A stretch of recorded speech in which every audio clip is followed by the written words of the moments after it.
Welcome back to The Breakdown with me, NLW. It's a daily podcast on macro, Bitcoin, and the big picture power shifts remaking our world. What's going on, guys? It is Sunday, August 17th, and that means it's time for Long Read Sunday. Before we get into that, however, if you're enjoying The Breakdown, please go subscribe to it, give it a rating, give it a review, or if you want to dive deeper into the conversation, come join us on the Breakers Discord. You can find a link in the show notes or go to bit.ly/breakdownpod.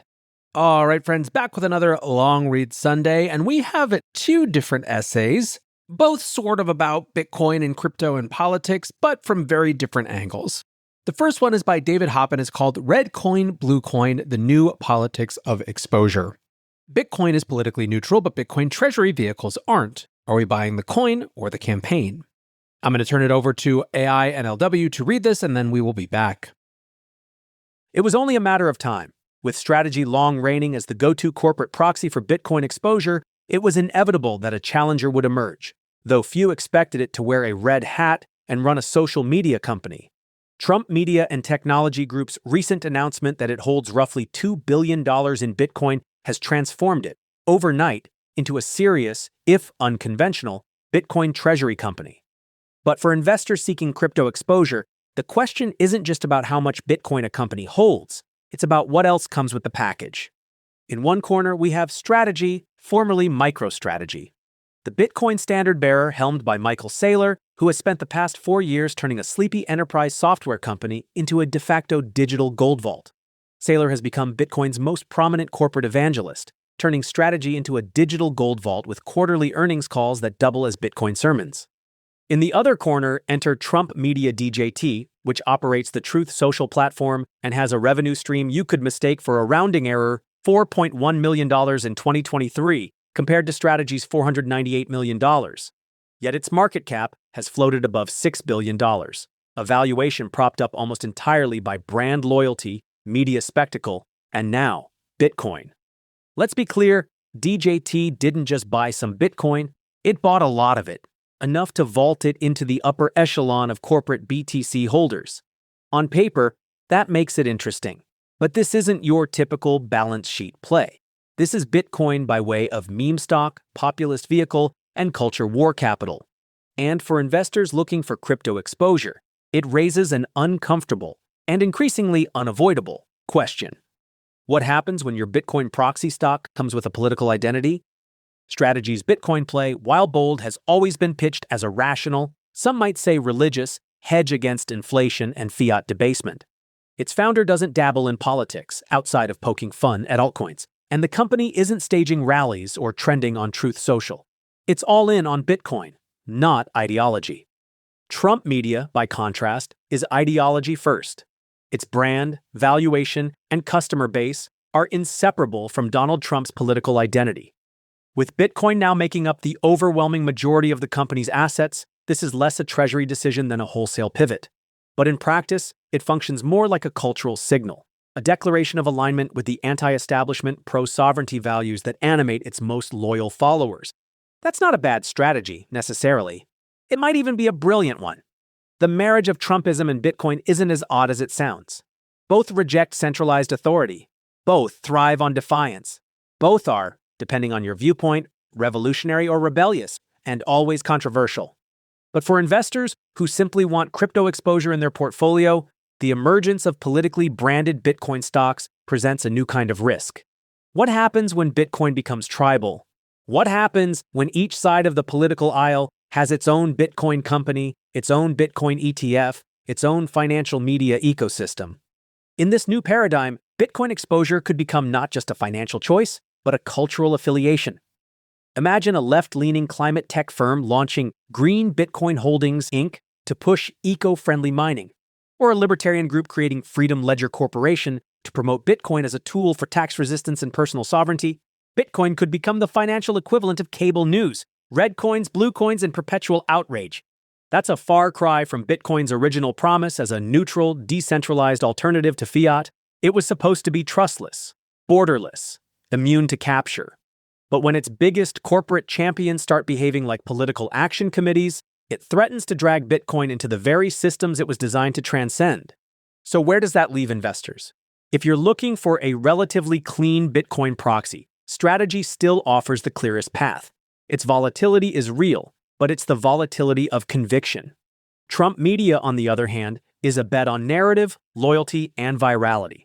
It might outperform in the short term, it might even spark a whole new class of politically infused crypto equities. But it's no longer just about Bitcoin. It's about who owns the story around Bitcoin. The final irony? Bitcoin itself doesn't care. It doesn't care who your CEO is. It doesn't care who your president is. It just keeps producing blocks, one every 10 minutes, indifferent to spin, slogans, or Senate hearings, until 21 million is reached, at which point the political tribe with the biggest BTC treasury wins. But investors do care. And as Bitcoin enters this new phase of cultural colonization, we'd all be wise to ask, are we buying the coin or the campaign? All right, back to real NLW here. I think if there's one takeaway from this piece, which is sort of a truism, is that it gets harder and harder to hide behind the idea that Bitcoin and crypto as assets aren't political when so much around it is political. At the same time, though, I kind of think that that makes it even more important to remind people that the underlying assets, by their very definition, are not only not political, they are for political enemies, opponents, people who are on totally different sides of the aisle. The reason that I think it's so important to insist that is that it is in the incentive of the groups that are political surrounding it to associate it with their politics. If we don't want that to happen, we got to fight it. Today's episode of The Breakdown is brought to you exclusively by Grayscale. Grayscale is almost certainly a name you know. They've been offering exposure to crypto for over a decade now and offer over 20 different crypto investment products ranging from single asset to diversified to thematic exposure to crypto and the broader crypto industry. They have long been innovators at the intersection of TradFi and crypto, and one of the benefits for a lot of us is that Grayscale products are available right through your existing brokerage or IRA. Now, of course, investing involves risk, including possible loss of principal. For more information and important disclosures, visit grayscale.com. Go to grayscale.com to explore their full suite of crypto investment products and invest in your share of the future. Next up, we turn to constant source of bullishness, SEC Commissioner Hester Peirce. This one comes from Byron Gilliam in the Breakdown newsletter on Blockworks and is called A Regulator's Radical Defense of Privacy. An SEC commissioner walks into a cypherpunk meetup. Once again, I turn it over to AI NLW and I will be back. Centralized stablecoins, permissioned blockchains, corporate treasury companies, the hottest topics in crypto are not very cypherpunk these days. Weirdly, though, the SEC is. In a speech last week, SEC Commissioner Hester Peirce delivered a defense of privacy that wouldn't be out of place on the original cypherpunk mailing list. She even cited Eric Hughes, founder of the mailing list and author of a cypherpunk manifesto, as an inspiration for her surprisingly radical line of thinking. Hughes probably never imagined he'd be approvingly quoted by a government official. As you can tell from the line Peirce chose to quote, "We cannot expect governments, corporations, or other large, faceless organizations to grant us privacy out of their beneficence."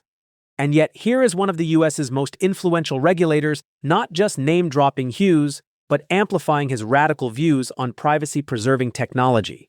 She hardly sounds like someone who works for the government, though, where, by design or deficiency, the law will not protect us, technology might. That's a pretty good summation of Hughes's core message that, because we trust governments to grant it, privacy in an open society requires cryptography. Writing in 1993, Hughes spoke aspirationally about the need for systems which allow anonymous transactions to take place. Writing in 2025, Peirce cites crypto mixers, privacy-preserving blockchains, and even decentralized physical networks, DePIN, as systems that can provide such anonymity.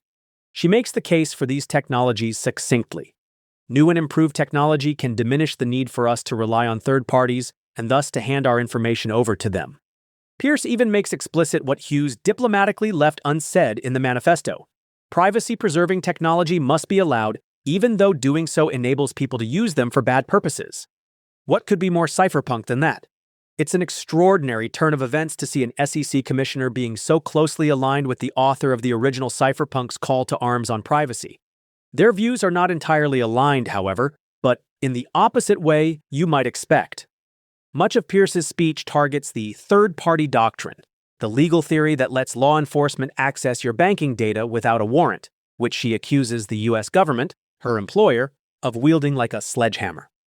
The third-party doctrine is a key pillar of financial surveillance in this country, she writes, before making clear that she'd like to knock it down. In short, she argues that your banking records deserve the same Fourth Amendment protection as whatever goes on in your home behind closed doors. Weirdly, I think Hughes might disagree. If two parties have some sort of dealings, he wrote in the manifesto, then each has a memory of their interaction. Each party can speak about their own memory of this. How could anyone prevent it? That is a tidy restatement of the government's insistence that once you give your information to a third party, such as a bank, it's no longer your private information. Hughes even adds that we seek not to restrict any speech at all, which must therefore include banks speaking about their customers. Wouldn't it be funny if the prosecution cited Hughes in the next Roman storm trial? But this is why both Peirce and Hughes put their faith in technology. Even if the current government chooses to respect your privacy, the next one probably won't. We must come together and create systems which allow anonymous transactions to take place, Hughes wrote.